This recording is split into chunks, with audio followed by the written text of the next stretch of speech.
What's up everyone, Alan Morrow here and welcome to this video.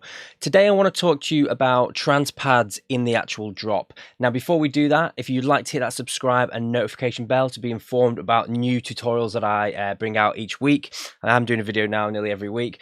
If you'd also like to support the channel, you can do that by heading over to alanmorrowstudios.com, where there is a huge amount of in-depth tutorials, trance production courses, sound banks, templates and sample packs and stuff like that. So moving on into the video.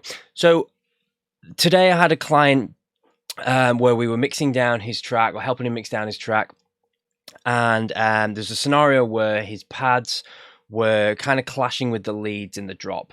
Now this was a case of he had big saw leads, big saw wave leads, and the pads were also created from saw waves.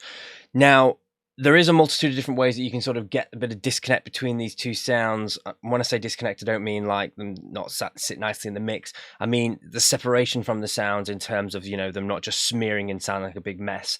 And you can do that through oscillator octaves and obviously EQing and stuff like that, which I cover in my layering and depth tutorials and also my mixdown tutorial. But today I want to focus on another thing that you can do in terms of trying to create a bit of that separation between those two sounds.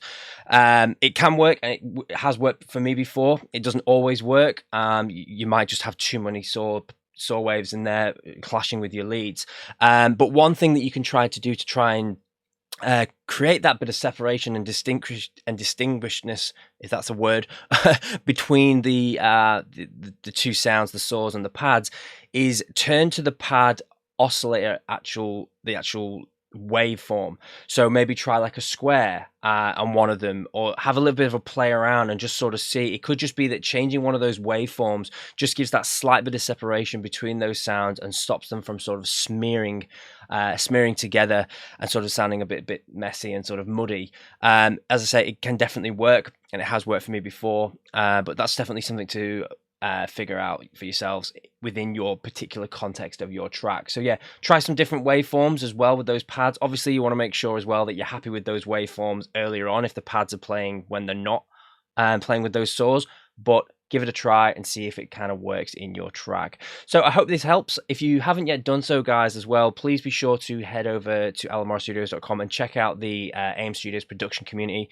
You'll get free exclusive production tips and tricks sent directly to your inbox. So yeah, thanks a lot for watching, guys. I'll see you in the next video.